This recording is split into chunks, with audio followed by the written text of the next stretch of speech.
पाहणी केली आहे, कशा पद्धतीने रेस्क्यू वर्क सुरू आहे आणि आज ज्या 8 कर्मचारी अडकले होते ते सुखरूप बाहेर पडतील. आज संध्याकाळी 5-6 वाजेपर्यंत आपल्या समोर सर्व चित्र स्पष्ट होईल. कारण शेवटचा स्लॅब जो आहे तो क्रशिंग करण्याचं काम आता चालू केले. तो स्लॅब क्रश झाल्यानंतर जो उर्वरित तळमजला आहे तो आपल्याला दिसेल आणि तिथली साफसफाई केल्यानंतर सर्व नागरिक आपल्या हवाली करण्यात येतील. भाऊ, काल मुख्यमंत्र्यांनी आढावा बैठक घेतली पण ते इकडे आले का नाही आणि त्यांनी काय निर्देश दिलेले आहे? मुख्यमंत्री साहेबांना उशीर झाला होता त्यामुळे ते आले नाही आणि त्यांना पालखीचं आणि पुढचं नियोजन होतं नागपूरला जाण्याचं. पण मुख्यमंत्री साहेबांनी या प्रकरणाकडे गांभीर्याने घेतलेले आहे. जे मृत व्यक्ती आहेत किंवा जे पीडित कुटुंब आहेत त्या सर्व कुटुंबांना मनापासून मदत करण्याची त्यांनी निर्देश दिलेले आहे. पालिका प्रशासन असेल, महाराष्ट्र प्रशासन असेल किंवा अँटनी जो ठेकेदार आहे इथला त्याच्याकडे जे कर्मचारी आहेत या सर्वांनी आर्थिक तर मदत करायचीच आहे, परंतु त्या कुटुंबात जे विद्यार्थी आहेत, लहान मुलं आहेत, त्या मुलांच्या शिक्षणाचा सर्व खर्च करायचा आहे. आणि या कचऱ्याचा जो एकच साठा आपल्या संपूर्ण शहरात होतो त्यासाठी अधिक प्रोसेसिंग प्रक्रिया फास्ट करावी लागेल.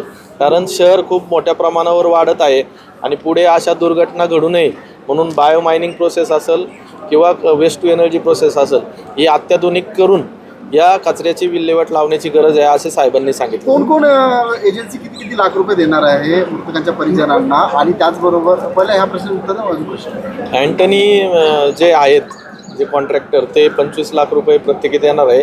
महानगरपालिका प्रत्येकी 10 लाख रुपये देणार आहे.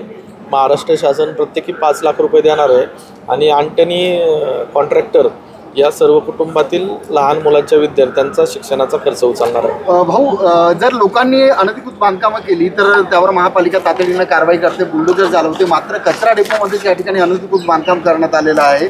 परवानगी नसताना या ठिकाणी 2 मजले वरचे वाढवण्यात आलेले आहेत. यामध्ये अधिकाऱ्यांवर काय कारवाई करण्याची आपण काही मागणी करणार आहात का की त्याची पाठराखण करावी? कारवाईची मागणी आधीच मुख्यमंत्री साहेबांकडे काल केलेली आहे की या शहरातला प्रत्येक व्यक्तीचा जीव महत्त्वाचा आहे आणि ही दुर्घटना घडल्यामुळे जर कोणी मृत होत असेल किंवा एखाद्याचं कुटुंब निराधार होत असेल तर त्याबाबत बिलकुल गय केली नाही जाणार. जे कोणी चुकी याच्यानंतर दोषी सापडेल त्याच्यावर नक्कीच कारवाई होईल. प्रायमरी कोण दोषी वाटतं आपल्याला, म्हणजे ह्या दुर्घटनेला काय कोण दोषी वाटतं? निसर्ग निर्मित हे अपघात वाटत नाही.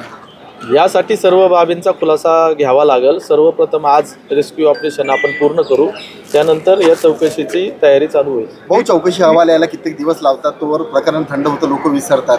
असं न होता यामध्ये खरंच जे दोषी आहेत त्यांच्यावर कारवाई करण्यासाठी आपण काही पुढाकार घेणार का?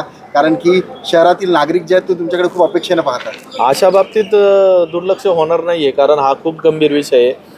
आता आपण पाहिलं 23 लोक या दुर्घटनेत पीडित झाले होते. मी सर्व जखमी व्यक्तींना सुद्धा भेटून आलो आहे ज्या हॉस्पिटलमध्ये ते ॲडमिट होते आणि मृत व्यक्तीच्या कुटुंबांशी पण बोलतो आहे. तर अशा बाबतीत दुर्लक्षित होणं हे म्हणजे आपलं कर्तव्य सोडून वागणं होईल.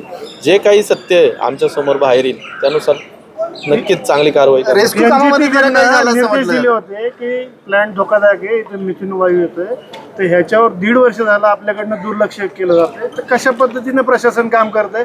तुमचं लक्ष नाहीये का? एवढ्या दुर्घटना झाल्यानंतरच तुम्ही जागे होणार आहेत का? काय आहे पद्धती? नाही, तसे नाही आहे परिस्थिती. आत्ता जेव्हा एवढी मोठी दुर्घटना घडली तर आपल्या सर्वांचं कर्तव्य आहे सर्वप्रथम यांच्या सर्व नातेवाईकांच्या भावनांचा विचार करावा.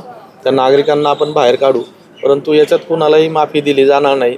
जे कोणी चुकीचं असेल ते कचरा प्रोसेसिंगमध्ये असेल, मिथेन गॅस असेल किंवा दुसरे प्रकल्प असतील, या बायो मायनिंग असेल, जिथं चुकीचं घडलंय तिथं चौकशी करून त्यानुसार कारवाई करावी. 20 मीटरचे डोंगर फक्त असं कचऱ्याचं तयार करता येतात. प्रत्यक्षात पाहिलं तर 100 मीटरपेक्षा जास्त उंची आहे. पूर्वी याचं काही व्यवस्थित नियोजन झालं नाही का कचरा डेपो? यापूर्वी सुद्धा अशा प्रकारे डोंगर घसरण्याच्या घटना घडल्या. इथलेच कर्मचाऱ्यांनी सांगितलं की डोंगर खाली येताना आम्ही बघितलं तर वरिष्ठांना सांगितलं, ते म्हणतात तात्पुरत्या स्वरूपात ते कचरा बाजूला करायचे आणि पुन्हा जैसे तेच परिस्थिती असायची. संरक्षण भिंत पण नव्हती. प्लॉटिंग करण्यात आली. उद्या नागरिकांच्या पण दिवाळीला धोका होऊ शकतो, कारण की काही जे प्लॉटिंग आहे ते अगदी कचरा डेपोच्या लगत करण्यात आले. आणखीन घडामोडी जाणून घेण्यासाठी पाहत रहा पिंपरी चिंचवड न्यूज. सोबतच आमच्या फेसबुक आणि इंस्टाग्राम चॅनलला फॉलो करायला विसरू नका. तसेच यूट्यूब चॅनलला सबस्क्राईब करायला विसरू नका.